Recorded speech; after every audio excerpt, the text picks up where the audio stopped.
नमस्कार दोस्तों, स्वागत है आपका हमारे छोटे से YouTube चैनल पर। दोस्तों, आज की क्लास शुरू करने से पहले जल्दी से चैनल को सब्सक्राइब कर लीजिए। जी हाँ, इस वीडियो को लाइक करें और नीचे कमेंट करके अपनी उपस्थिति जरूर दर्ज कराएं। और हाँ, इस क्लास की PDF डाउनलोड करने के लिए हमारा Telegram channel free railway notes जरूर ज्वाइन करें। लिंक आपको चैनल के डिस्क्रिप्शन या इस वीडियो के डिस्क्रिप्शन बॉक्स में मिल जाएगा। तो चलिए शुरू करते हैं हमारा आज का मेगा क्विज मैराथन। बिल्कुल, आज का टॉपिक है नियंत्रण एवं समन्वय, कंट्रोल एंड कोऑर्डिनेशन। चलिए पहला सवाल, question number 1। What is the part of the neuron where the nucleus is located called? मतलब तंत्रिका कोशिका यानी न्यूरॉन का वो भाग जहां केंद्रक या न्यूक्लियस होता है, उसे क्या कहते हैं? ऑप्शंस हैं ए कोशिकाकाय सेल बॉडी, बी तंत्रिकाक्ष, सी ध्रुमिका, डी सिनैप्स। इसका सही जवाब है ऑप्शन ए कोशिकाकाय या सेल बॉडी। सेल बॉडी, जी। देखिए, जो सेल बॉडी है जिसे हम सोमा भी कहते हैं, वो न्यूरॉन का मेन पार्ट है। यहीं पर न्यूक्लियस और दूसरे ऑर्गेनल्स होते हैं और सारी मेटाबॉलिक एक्टिविटी यहीं से कंट्रोल होती है। अच्छा, चलिए question number 2। What chemical does the electrical impulse release at the end of the axon? मतलब तंत्रिकाक्ष यानी एक्सॉन के अंत में विद्युत आवेग किस रसायन का विमोचन कराता है? ऑप्शंस हैं ए प्रोटीन, बी एंजाइम, सी हार्मोन, डी न्यूरोट्रांसमीटर। इसका सही जवाब है ऑप्शन डी, न्यूरोट्रांसमीटर। न्यूरोट्रांसमीटर। हाँ, जब कोई इलेक्ट्रिकल इंपल्स मतलब विद्युत आवेग एक्सॉन टर्मिनल तक पहुंचता है तो वो कुछ स्पेशल केमिकल्स छोड़ता है। इन्हीं केमिकल्स को न्यूरोट्रांसमीटर कहते हैं। इनका काम है सिग्नल को एक न्यूरॉन से दूसरे न्यूरॉन तक ले जाना, एक मैसेंजर की तरह। एक मैसेंजर की तरह, बिल्कुल। चलिए question number 3। Which part of the body facilitates communication between the central nervous system CNS and other parts of the body? इसका मतलब है शरीर का कौन सा भाग केंद्रीय तंत्रिका तंत्र और शरीर के बाकी हिस्सों के बीच कम्युनिकेशन को आसान बनाता है? ऑप्शंस हैं ए केवल मस्तिष्क, बी परिधीय तंत्रिका तंत्र PNS, सी केवल मेरुरज्जु, डी अंतःस्रावी तंत्र। सही जवाब है ऑप्शन बी, परिधीय तंत्रिका तंत्र यानी पेरिफेरल नर्वस सिस्टम। PNS। जी, PNS में वो सारी नसें, वो सारी नर्व्स आती हैं जो CNS से यानी ब्रेन और स्पाइनल कॉर्ड से निकलकर पूरी बॉडी में फैली होती हैं। तो इसका काम ही एक कम्युनिकेशन ब्रिज बनाना है। बिल्कुल सही। अब एक बहुत ही जरूरी सवाल, question number 4। What is the correct path of information flow in a reflex arc? मतलब प्रतिवर्ती चाप या रिफ्लेक्स आर्क में सूचनाओं का सही प्रवाह पथ कौन सा होता है? ऑप्शंस है ए पेशी संवेदी तंत्रिका मस्तिष्क प्रेरक तंत्रिका ग्राही, बी ग्राही प्रेरक तंत्रिका मेरुरज्जु संवेदी तंत्रिका पेशी, सी ग्राही संवेदी तंत्रिका मेरुरज्जु प्रेरक तंत्रिका कार्यकर पेशी, या डी ग्राही मेरुरज्जु संवेदी तंत्रिका मस्तिष्क। इसका सही जवाब है ऑप्शन सी। ऑप्शन सी। हाँ, इसका जो सही पाथ है वो है रिसेप्टर यानी ग्राही सिग्नल लेता है, फिर सेंसरी न्यूरॉन उसे स्पाइनल कॉर्ड तक ले जाता है और वहां से मोटर न्यूरॉन सिग्नल को इफेक्टर मसल यानी कार्यकर पेशी तक लाता है। ये एक सुपर फास्ट एक्शन है ताकि ब्रेन तक सिग्नल जाने का इंतजार न करना पड़े। बिल्कुल। Question number 5। Which part of the brain is specialized for hearing, smelling and seeing? मतलब ये कि मस्तिष्क का कौन सा भाग सुनने, सूंघने और देखने के लिए स्पेशलाइज्ड है? ऑप्शंस है ए पश्चिम मस्तिष्क, बी अग्र मस्तिष्क, सी मध्यम मस्तिष्क, डी अनुमस्तिष्क। सही जवाब होगा ऑप्शन बी, अग्र मस्तिष्क यानी फोर ब्रेन। Forebrain. जी, फोरब्रेन का जो सेरिब्रम वाला हिस्सा है वो इन सभी कॉम्प्लेक्स फंक्शंस जैसे सोचना, सुनना, देखना, इन सब के लिए रिस्पॉन्सिबल है। बहुत बढ़िया। Question number 6। Which part of the brain controls walking in a straight line or riding a bicycle? मतलब सीधी रेखा में चलना या साइकिल चलाना ये मस्तिष्क के किस भाग से नियंत्रित होता है? ऑप्शंस है ए अनुमस्तिष्क सेरिबेलम, बी पॉन्स, सी प्रमस्तिष्क, डी मेड्यूला। इसका सही जवाब है ऑप्शन ए, अनुमस्तिष्क सेरिबेलम। सेरिबेलम। हाँ, सेरिबेलम हमारे बॉडी के पोस्चर और बैलेंस को मेंटेन करता है। तो साइकिल चलाने जैसी एक्टिविटीज जिनमें प्रिसिजन और बैलेंस चाहिए, वो सेरिबेलम ही कंट्रोल करता है। अच्छा, तो ये बैलेंसिंग का काम करता है। अब अगला सवाल, question number 7, who controls involuntary actions like salivation and vomiting in our body? मतलब हमारे शरीर में लार आना और वमन जैसी अनैच्छिक क्रियाओं का नियंत्रण कौन करता है? ऑप्शंस: ए अनुमस्तिष्क, बी हाइपोथैलेमस, सी प्रोमस्तिष्क, डी मेड्यूला। अरे, इसका जवाब देने से पहले एक मजेदार कमेंट आया है। राहुल लिखते हैं, सर मेरी गर्लफ्रेंड कहती है कि पहले सरकारी नौकरी लगाओ फिर शादी की बात होगी। आपकी क्लास में ही मेरी आखिरी उम्मीद है। राहुल जी, मेहनत करते रहिए, सफलता जरूर मिलेगी। बिल्कुल। और हाँ, इस सवाल का सही जवाब है ऑप्शन डी, मेड्यूला। मेड्यूला जो है वो हमारे हाइंड ब्रेन का हिस्सा है और ये सारी इनवॉलंटरी एक्शंस जैसे ब्लड प्रेशर, लार आना और वमन, इन सबको कंट्रोल करता है। ठीक है। Question number 8, what is the final step in the flow of information between the thinking part of the brain, forebrain, and the muscles? मतलब मस्तिष्क के सोचने वाले भाग और पेशियों के बीच जो सूचना का प्रवाह होता है, उसका अंतिम चरण क्या है? ऑप्शंस है ए रक्त प्रवाह में वृद्धि, बी तंत्रिका आवेग का निर्माण, सी पेशी ऊतक का संकुचन, डी हार्मोन का स्राव। इसका सही जवाब है ऑप्शन सी, पेशी ऊतक का संकुचन, कॉन्ट्रैक्शन ऑफ मसल टिश्यू। अच्छा जी, सोचने के बाद ब्रेन जो है वो मोटर नर्व्स के थ्रू सिग्नल भेजता है, लेकिन उसका जो फाइनल रिजल्ट है वो मसल टिश्यू का कॉन्ट्रैक्ट होना होता है, जिससे मूवमेंट होती है। समझ गए। Question number 9, how do muscle cells change their shape? पेशी कोशिकाएं अपनी आकृति कैसे बदलती हैं? ऑप्शंस हैं ए विशेष प्रकार की प्रोटीन की नई व्यवस्था से, बी हार्मोन के सीधे संपर्क से, सी पानी की मात्रा कम करके, या डी केंद्रक के विभाजन से। इसका सही जवाब है ऑप्शन ए। हाँ, मसल सेल्स में स्पेशल प्रोटीन्स होते हैं, एक्टिन और मायोसिन। जब नर्व सिग्नल आता है तो इन प्रोटीन्स का अरेंजमेंट बदल जाता है, जिससे सेल छोटा हो जाता है, यानी कॉन्ट्रैक्ट करता है। बेहतरीन। और अब 10वां सवाल, question number 10, which is an example of growth independent movement in plants? पादपों में वृद्धि से मुक्त गति का उदाहरण कौन सा है? ऑप्शंस हैं ए प्रतान की गति, बी जड़ की नीचे की ओर गति, सी प्ररोह का प्रकाश की ओर मुड़ना, डी छुई मुई की पत्तियों का मुड़ना। इसका सही जवाब है ऑप्शन डी, छुई मुई की पत्तियों का मुड़ना। अच्छा, वो क्यों? क्योंकि बाकी तीनों ऑप्शंस में जो मूवमेंट है वो ग्रोथ की वजह से है, जो बहुत धीमी होती है, लेकिन छुई मुई का पौधा छूने पर तुरंत अपनी पत्तियां सिकोड़ लेता है। ये ग्रोथ से नहीं, बल्कि कोशिकाओं में पानी की मात्रा में अचानक बदलाव से होता है। बहुत बढ़िया। दोस्तों, हम 10 सवाल पूरे कर चुके हैं। और अगर आपको ये मैराथन पसंद आ रहा है तो जल्दी से वीडियो को लाइक कर दीजिए, अपने दोस्तों के साथ शेयर करें और चैनल को सब्सक्राइब करना बिल्कुल न भूलें। चलिए आगे बढ़ते हैं। अगला सवाल पौधों से जुड़ा है। जी, question number 11, the part of the tendril in a pea plant that comes in contact with the support. मतलब मटर के पौधे में प्रतान का वो भाग जो सहारे के संपर्क में आता है, उसका क्या होता है?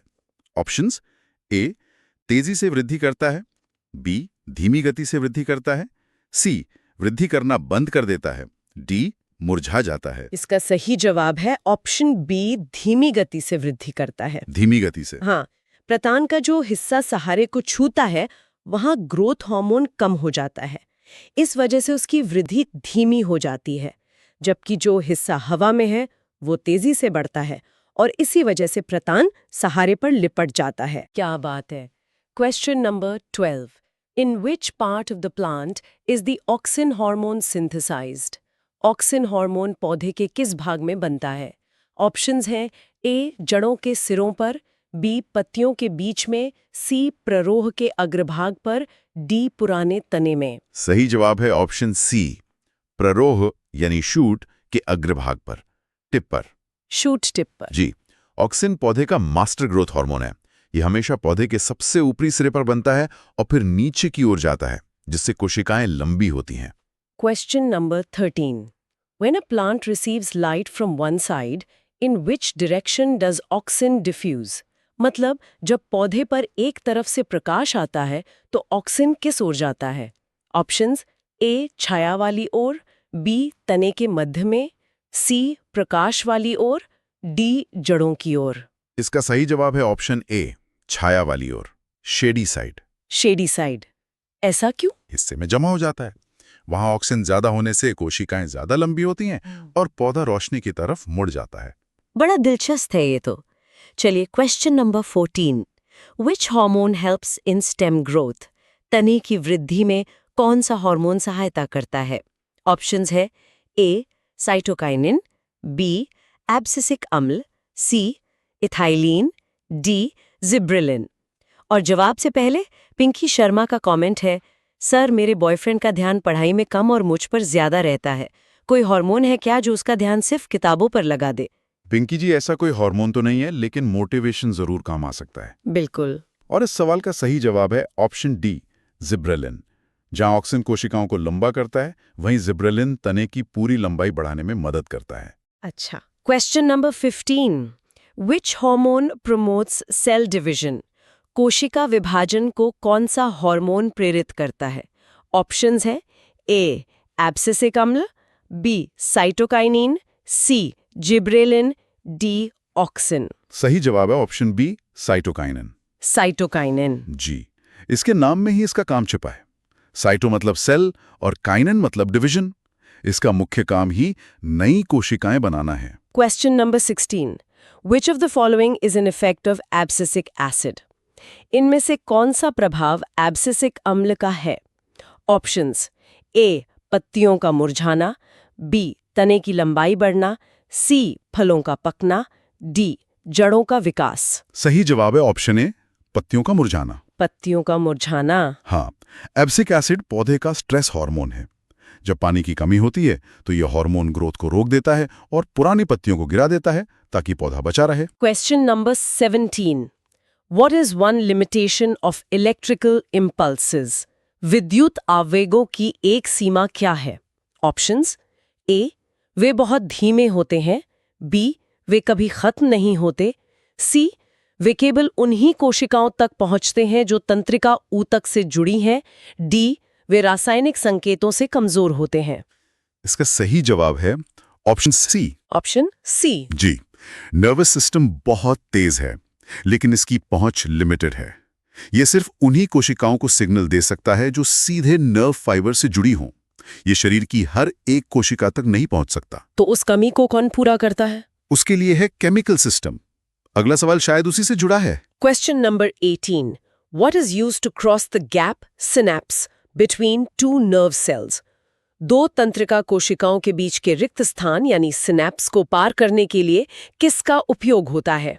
ऑप्शंस ए केवल विद्युत धारा, बी रासायनिक संकेत, सी चुंबकीय तरंगे, डी वायुदाब। सही जवाब है ऑप्शन बी, रासायनिक संकेत। Chemical signal. हाँ, जैसे हमने पहले भी बात की थी, सिनेप्स एक खाली जगह है।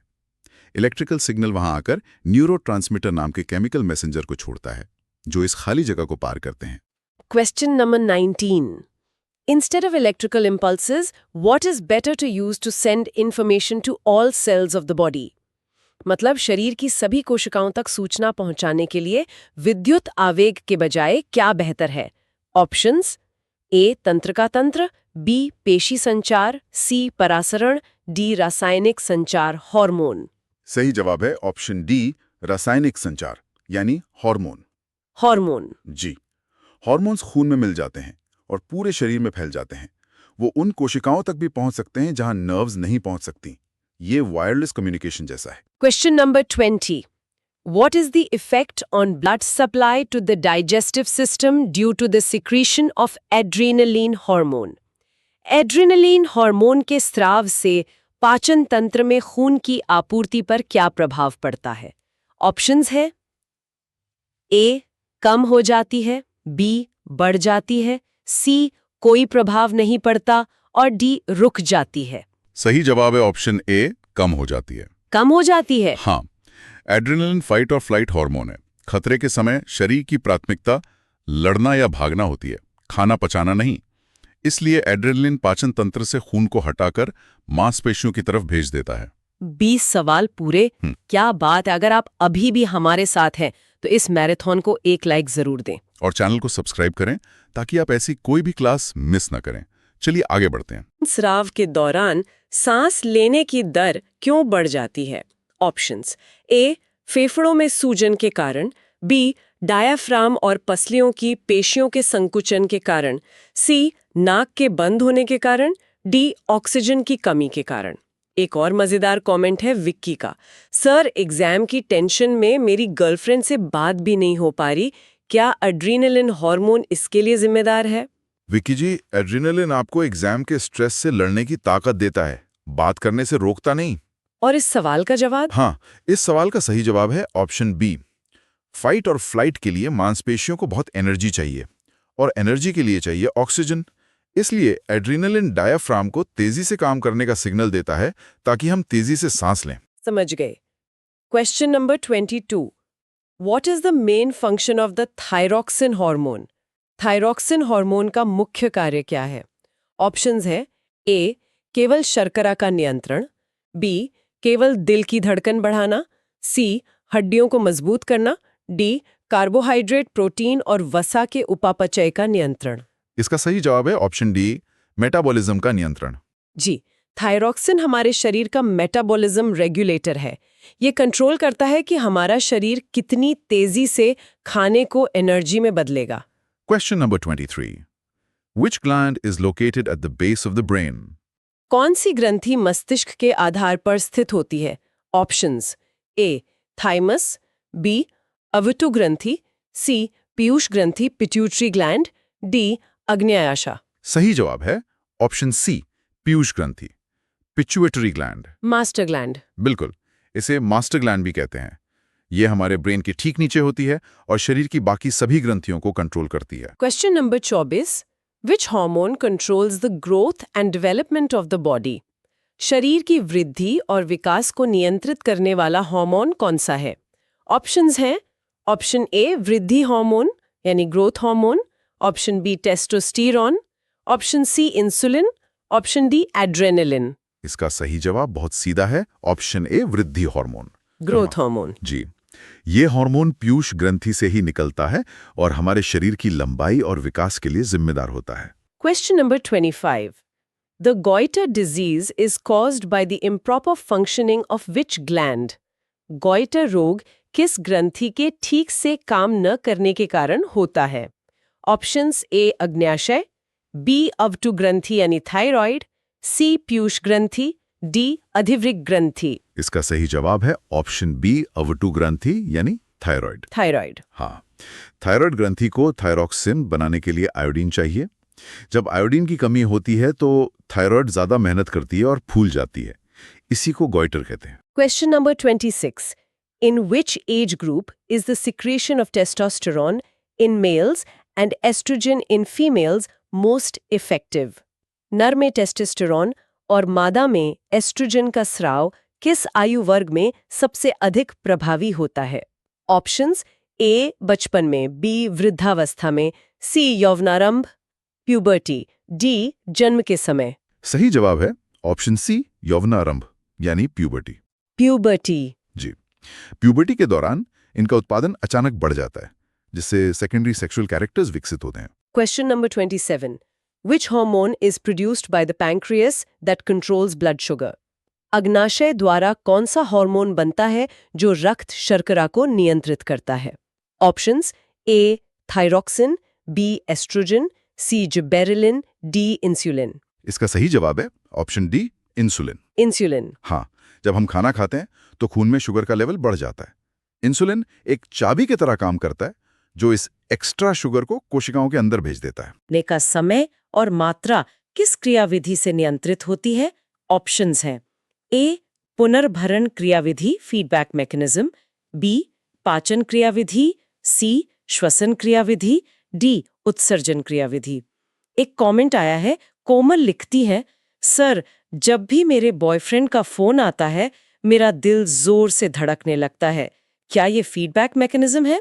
कोमल जी, वो एड्रेनलिन का असर है, फीडबैक मैकेनिज्म का नहीं। और सवाल का सही जवाब?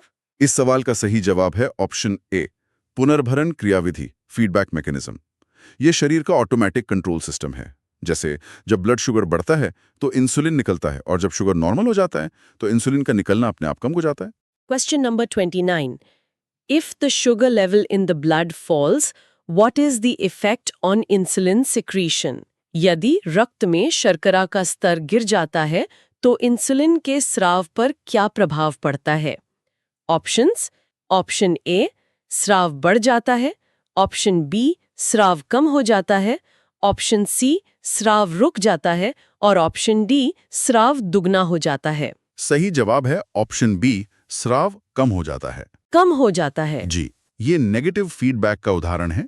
जब खून में शुगर पहले से ही कम है तो शरीर और इंसुलिन निकालकर उसे और कम नहीं करेगा। Question number 30. Which of the following is not an endocrine gland? निम्नलिखित में से कौन सी एक अंतःस्रावी ग्रंथि नहीं है? ऑप्शंस: ऑप्शन ए, पीयूष ग्रंथि। ऑप्शन बी, अवटु ग्रंथि। ऑप्शन सी, यकृत लिवर। ऑप्शन डी, अधिवृक्क ग्रंथि। इसका सही जवाब है ऑप्शन सी, यकृत यानी लिवर। हाँ, एंडोक्राइन ग्रंथियां अपना हार्मोन सीधे खून में डालती हैं। लिवर बाइल जूस बनाता है जिसे वो एक डक्ट या नली के जरिए भेजता है, इसलिए ये एक एक्सोक्राइन ग्रंथि है। 30 सवाल पूरे। बहुत बढ़िया, लग रहा है तैयारी जोरों पर है। चलिए इसी जोश के साथ आगे बढ़ते हैं। वीडियो को लाइक करना मत भूलिएगा। Question number 31. What is the best example of chemotropism in plants? पादपों में रसायनानुवर्तन का सबसे अच्छा उदाहरण क्या है? ऑप्शंस: ए, जड़ों का जमीन की ओर जाना। बी, फूल का खिलना। सी, पत्तियों का प्रकाश की ओर मुड़ना। डी, पराग नलिका का बीजांड की ओर वृद्धि करना। सही जवाब है ऑप्शन डी, पराग नलिका की वृद्धि। जी। कीमोट्रोपिज्म का मतलब है किसी केमिकल के स्टिमुलू की प्रतिक्रिया में ग्रोथ। पराग नलिका बीजांड गणना छोड़े गए खास रसायनों की तरफ आकर्षित होकर उसी दिशा में बढ़ती है। Question number 32. Which part of the body is the main coordination center? शरीर का कौन सा भाग मुख्य समन्वय केंद्र है? ऑप्शंस: ए, मस्तिष्क ब्रेन। बी, हृदय। सी, मेरुरज्जु। डी, वृक्क। इसका जवाब तो बहुत आसान है। ऑप्शन ए, मस्तिष्क ब्रेन। हमारा सीईओ के लिए निर्णय कहाँ लिए जाते हैं? ऑप्शंस: ए, मस्तिष्क के सोचने वाले भाग में। बी, मेरुरज्जु में स्पाइनल कॉर्ड। सी, त्वचा में। डी, मांसपेशियों में। सही जवाब है ऑप्शन बी, मेरुरज्जु में यानी स्पाइनल कॉर्ड। स्पाइनल कॉर्ड में। हाँ, जैसा हमने पहले समझा था, रिफ्लेक्स एक्शन इमरजेंसी एक्शन होते हैं। इनमें ब्रेन तक जाने का समय नहीं होता, इसलिए स्पाइनल कॉर्ड ही तुरंत फैसला ले लेता है। Question number 34. How is the information of touch transmitted from one cell to another in the touch me not plant? छुई मुई के पौधे में स्पर्श की सूचना एक कोशिका से दूसरी कोशिका तक कैसे जाती है? ऑप्शंस: ए, केवल रासायनिक साधन द्वारा। बी, केवल तंत्रिका द्वारा। सी, वैद्युत रसायन साधन द्वारा। डी, हवा द्वारा। सही जवाब है ऑप्शन सी, वैद्युत रसायन साधन यानी इलेक्ट्रोकेमिकल मीन्स द्वारा। इलेक्ट्रोकेमिकल। जी, पौधों में नर्वस सिस्टम नहीं होता, लेकिन वो भी इलेक्ट्रोकेमिकल सिग्नल का इस्तेमाल करते हैं। छूने पर एक इलेक्ट्रिकल सिग्नल पैदा होता है जो कोशिकाओं में पानी की मात्रा को बदल देता है। Question number 35. Which tissues are responsible for control and coordination in animals? जंतुओं में नियंत्रण एवं समन्वय के लिए कौन से ऊतक उत्तरदायी है? ऑप्शंस: ए, केवल तंत्रिका ऊतक। बी, केवल पेशी ऊतक। सी, समयोजी ऊतक। डी, तंत्रिका और पेशी ऊतक। एक कमेंट है सुनीता का, सर मेरा बॉयफ्रेंड मेरी बात सुनकर भी अनसुना कर देता है, क्या उसके तंत्रिका और पेशी ऊतक में समन्वय की कमी है? सुनीता जी, शायद ये समन्वय की नहीं, ध्यान की कमी है। और इस सवाल का सही जवाब? इसका सही जवाब है ऑप्शन डी, तंत्रिका और पेशी ऊतक। ये दोनों एक टीम की तरह काम करते हैं। तंत्रिका ऊतक सिग्नल लाता है और पेशी ऊतक उस सिग्नल पर एक्शन लेता है। दोनों जरूरी हैं। Question number 36. Where do cranial nerves originate from? कपाल तंत्रिकाएं कहाँ से निकलती हैं? ऑप्शंस हैं: ए, मस्तिष्क से। बी, मेरुरज्जु से। सी, हाथों से। डी, पैरों से। सही जवाब है ऑप्शन ए, मस्तिष्क से। ब्रेन से। जी, क्रेनियल नर्व्स वो वीआईपी नर्व्स हैं जो सीधे ब्रेन से निकलती हैं और मुख्य रूप से हमारे चेहरे, सिल और गर्दन के अंगों को कंट्रोल करती हैं। Question number 37. Where do spinal nerves originate from? मेरु तंत्रिकाएं कहाँ से निकलती हैं? ऑप्शंस ए मस्तिष्क से, बी मेरुरज्जु से, सी हृदय से, डी आंखों से। इसका जवाब नाम में ही है। ऑप्शन बी मेरुरज्जु से, स्पाइनल कॉर्ड। स्पाइनल कॉर्ड से। जी, स्पाइनल नर्व्स हमारी स्पाइनल कॉर्ड से निकलकर पूरे शरीर में फैलती हैं। Question 3038. What is filled inside the skull to protect the brain from mechanical shock? मस्तिष्क को यांत्रिक आघात से बचाने के लिए कपाल के अंदर क्या भरा होता है? ऑप्शंस ए हवा, बी पेशियां, सी सेरिब्रोस्पाइनल द्रव, डी हड्डियां। सही जवाब है ऑप्शन सी सेरिब्रोस्पाइनल द्रव, सेरिब्रोस्पाइनल फ्लूइड। एक तरह का तरल। हाँ। हमारा ब्रेन इसी खास तरल पदार्थ में तैरता रहता है।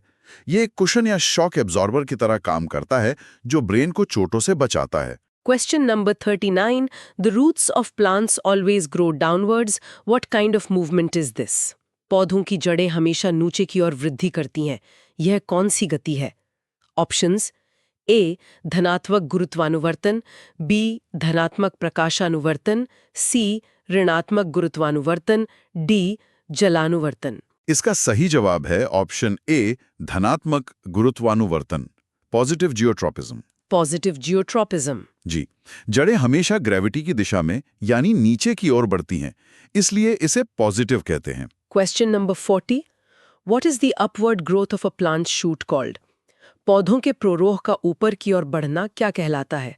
ऑप्शंस ए धनात्मक गुरुत्वानुवर्तन, बी धनात्मक जलानुवर्तन, सी रसायनानुवर्तन, डी ऋणात्मक गुरुत्वानुवर्तन। सही जवाब है ऑप्शन डी ऋणात्मक गुरुत्वानुवर्तन, नेगेटिव जियोट्रोपिज्म। नेगेटिव? हाँ, तना हमेशा ग्रेविटी के खिलाफ यानी ऊपर की ओर बढ़ता है, इसलिए इसे नेगेटिव जियोट्रोपिज्म कहते हैं। 40 प्रश्न हो चुके हैं। अब हम अंतिम 10 प्रश्नों की ओर बढ़ रहे हैं। अपना जोश बनाए रखिए। और अगर आपने अभी तक चैनल को सब्सक्राइब नहीं किया है तो जरूर कर लें। Question number 41. In the absence of a nervous system, what changes do plants make in their cells to move? तंत्रिका तंत्र के बिना पादप अपनी कोशिकाओं में क्या परिवर्तन करके गति करते हैं?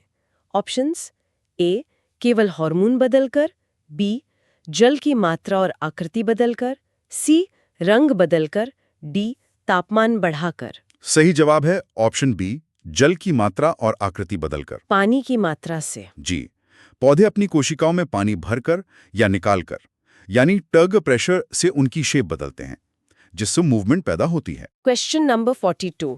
Which of the following is not a plant hormone? निम्न में से कौन सा पादप हार्मोन नहीं है? ऑप्शंस हैं ए ऑक्सिन, बी साइटोकाइनिन, सी इंसुलिन, डी एब्सिसिक अम्ल। इससे पहले एक कमेंट आकाश लिखते हैं, सर मेरी जीएफ मुझसे दूर जा रही है, क्या पौधों की तरह हमारे बीच भी कोई एब्सिसिक अम्ल आ गया है? आकाश, ये हार्मोन पौधों में होता है, इंसानों में नहीं। आप बात करके देखिए, शायद कम्युनिकेशन गैप हो। और सवाल का जवाब? सवाल का सही जवाब है ऑप्शन सी इंसुलिन। इंसुलिन एक एनिमल हार्मोन है जो इंसानों में ब्लड शुगर को कंट्रोल करता है। बाकी तीनों प्लांट हार्मोन हैं। Question number 43. The place where one neuron connects to another is called. वो स्थान जहां एक न्यूरॉन दूसरे न्यूरॉन से जुड़ता है क्या कहलाता है? Options A synapse, B dendrite, C axon, D केंद्रक। इसका सही जवाब है ऑप्शन ए सिनैप्स। सिनैप्स। जी, सिनैप्स वो जंक्शन या छोटा सा गैप है जहां एक न्यूरॉन का सिग्नल दूसरे न्यूरॉन को पास होता है। Question number 44. What is the main function of receptors in our body? हमारे शरीर में ग्राही यानी रिसेप्टर्स का मुख्य कार्य क्या है? ऑप्शंस ए पेशियों को हिलाना, बी हार्मोन बनाना, सी भोजन पचाना, डी पर्यावरण से सूचना एकत्र करना। सही जवाब है ऑप्शन डी पर्यावरण से सूचना एकत्र करना। सूचना एकत्र करना। जी हाँ, रिसेप्टर्स हमारे शरीर के सेंसर्स हैं। इनका काम बाहरी दुनिया से गर्मी, रोशनी, आवाज जैसी सूचनाओं को पकड़कर हमारे नर्वस सिस्टम को देना है। Question number 45. Which part of the brain controls our body temperature? मस्तिष्क का कौन सा भाग हमारे शरीर के तापमान को नियंत्रित करता है? ऑप्शंस ए अनुमस्तिष्क, बी अग्र मस्तिष्क हाइपोथैलेमस भाग, सी मेड्यूला, डी मेरुरज्जु। सही जवाब है ऑप्शन बी, अग्र मस्तिष्क का हाइपोथैलेमस भाग। हाइपोथैलेमस। जी, हाइपोथैलेमस हमारे शरीर का थर्मोस्टैट है। यही हमारे शरीर का तापमान, भूख, प्यास, इन सब जरूरी चीजों को नियंत्रित करता है। Question number 46। Which of the following actions is voluntary? निम्नलिखित में से कौन सी क्रिया ऐच्छिक है? ऑप्शंस: ए दिल का धड़कना, बी भोजन का पचना, सी ताली बजाना, डी आंखों की पुतली का सिकुड़ना। सही जवाब है ऑप्शन सी, ताली बजाना। ताली बजाना। हाँ, ऐच्छिक क्रियाएं वो होती हैं जिन्हें हम अपनी मर्जी से करते हैं, जैसे चलना, बोलना या ताली बजाना। बाकी तीनों इनवॉलंटरी हैं, जो अपने आप होती हैं। Question number 47। What is the function of releasing hormones? मोचक हार्मोन का कार्य क्या है? ऑप्शंस: ए पीयूष ग्रंथि से हार्मोन के स्राव को प्रेरित करना, बी पाचन बढ़ाना, सी सीधे अंगों पर कार्य करना, डी नींद लाना। इसका सही जवाब है ऑप्शन ए, पीयूष ग्रंथि को प्रेरित करना। जी, हाइपोथैलेमस रिलीजिंग हार्मोन छोड़कर पीयूष ग्रंथि को ऑर्डर देता है, फिर पीयूष ग्रंथि बाकी ग्रंथियों को ऑर्डर देती है। Question number 48। Where is the thymus gland located? Thymus ग्रंथि कहाँ स्थित होती है? ऑप्शंस: ए मस्तिष्क में, बी गर्दन में, सी पेट में, डी वक्ष के ऊपरी भाग में। सही जवाब है ऑप्शन डी, वक्ष के ऊपरी भाग में, चेस्ट में। चेस्ट में। जी, थाइमस ग्रंथि हमारी छाती में हृदय के ठीक ऊपर होती है। ये बचपन में हमारे इम्यून सिस्टम को ट्रेन करने में बहुत महत्वपूर्ण भूमिका निभाती है। Question number 49। Which hormone prepares the body to deal with emergency situations? कौन सा हार्मोन शरीर को विषम परिस्थितियों से निपटने के लिए तैयार करता है? ऑप्शंस: ए इंसुलिन, बी एड्रेनालिन, सी थायरॉक्सिन, डी वृद्धि हार्मोन। एक आखिरी कमेंट है रिया का, जब मेरे बॉयफ्रेंड का मैसेज आता है वी नीड टू टॉक, तो क्या मेरा एड्रेनालिन हार्मोन मुझे उस इमरजेंसी के लिए तैयार करता है? बिल्कुल रिया, वो एक तरह की मॉडर्न डे इमरजेंसी ही है। और सवाल का सही जवाब? सवाल का सही जवाब है ऑप्शन बी, एड्रेनालिन। एड्रेनालिन को इमरजेंसी हार्मोन भी कहते हैं। ये किसी भी तरह के तनाव, डर या खतरे के समय निकलता है और शरीर को लड़ो या भागो की स्थिति के लिए तैयार करता है। और अब इस मैराथन का आखिरी सवाल, question number 50। What is the meaning of hydrotropism in plants? पादपों में जलानुवर्तन या हाइड्रोट्रोपिज्म का क्या अर्थ है? ऑप्शंस: ए प्रकाश की ओर गति, बी रसायनों की ओर गति, सी जल की ओर जड़ों की गति, डी गुरुत्व की ओर गति। सही जवाब है ऑप्शन सी, जल की ओर जड़ों की गति। जल की ओर। जी, हाइड्रो का मतलब है पानी, तो हाइड्रोट्रोपिज्म का मतलब है पानी की तरफ ग्रोथ। पौधों की जड़ें पानी की तलाश में उसी दिशा में बढ़ती हैं। तो दोस्तों, इसी के साथ हमारे 50 महत्वपूर्ण प्रश्नों का ये मेगा क्विज मैराथन यहीं समाप्त होता है। उम्मीद है आपको आज की क्लास से बहुत कुछ सीखने को मिला होगा। याद रखिएगा, सिर्फ सवाल जवाब रटना काफी नहीं है। जी, कॉन्सेप्ट को समझना जरूरी है और प्रैक्टिस ही सफलता की कुंजी है।